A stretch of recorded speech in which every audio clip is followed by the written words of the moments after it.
Everywhere you turn, there is someone talking about CBD right now.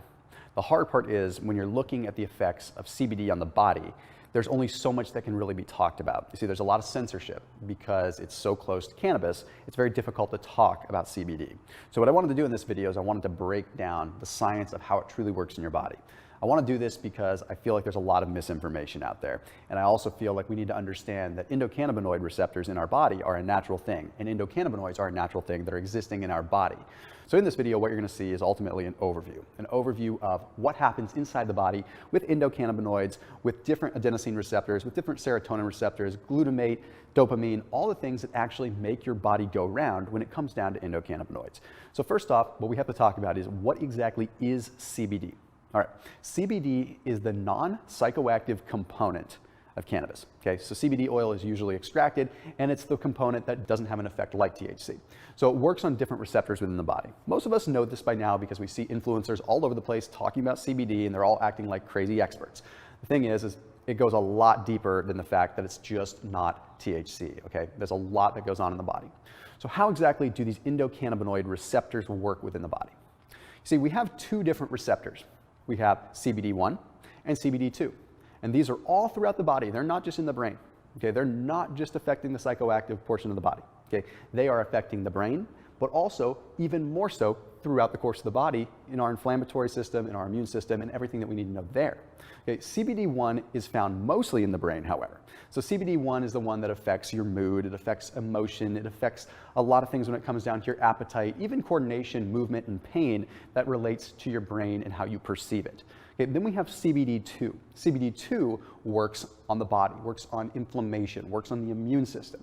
And there is a correlation between CBD1 and CBD2. They communicate, of course, but one is more so for the brain and one is more so for the immune system and for the body.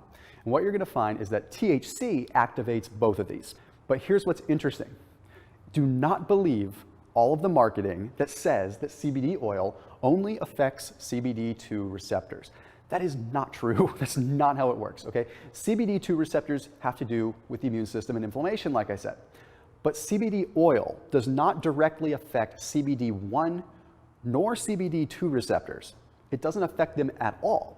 See, what it does is it influences the body to naturally utilize more of its naturally occurring endocannabinoids. See, endocannabinoids are things that our body can create, but we also get them from food and various polyphenols that we consume. It's a totally normal, natural thing. Whether our body uses them is a completely different story. So CBD oil influences the body to utilize more of the endocannabinoids that are already existing, therefore enhancing how those endocannabinoid receptors, particularly CBD2, actually utilizes them. So it's not directly affecting the receptors the way that THC would. But how does it actually work in the body? I'm talking about receptors, and that's all fine and dandy, but what physiological effect does this have? Well, here's the interesting thing. Even though you have a natural utilization of these endocannabinoids, it doesn't necessarily mean that the endocannabinoids are the end-all be-all. You see, it's the byproduct of this. It's the utilization and the activation of vanilloid receptors, of adenosine receptors, and serotonin receptors that ultimately give us the sensation and the end result that we are seeking when we look at a CBD oil. Okay, so the vanilloid receptors end up working with body temperature.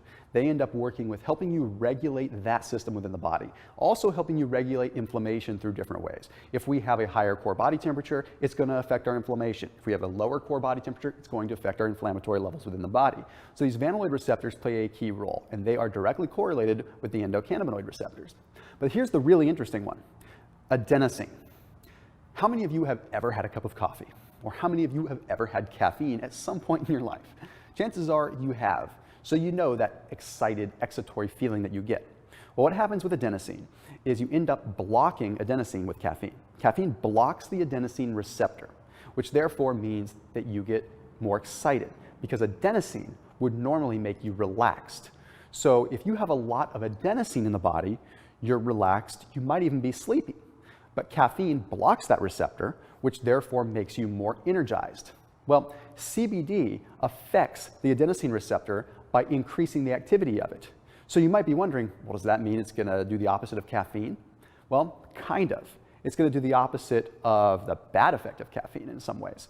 You see, when we actually have caffeine, we are basically blocking that adenosine receptor and therefore triggering a secondary response.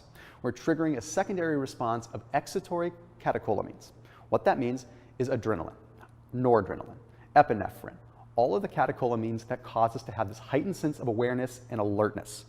That is what's giving us the energy. It's not specifically the blocking of adenosine. So when we do allow adenosine, we don't have the opposite of epinephrine or adrenaline. There really isn't an opposite of it. It's either just on or off. You don't go fully polar opposite with it. So basically, you're slowing down the epinephrine, you're slowing down the adrenaline, and allowing your body to relax. So it's not like you're going to have the negative effect where you're super, super sleepy. You're just getting a calming effect, which is why so many people like utilizing CBD oil. They just end up getting confused as to why it's actually doing it. Then we have to talk about dopamine receptors. Dopamine's a simple one. Dopamine is the reward system within the brain. So by activating dopamine, it ends up allowing us to feel better all the time.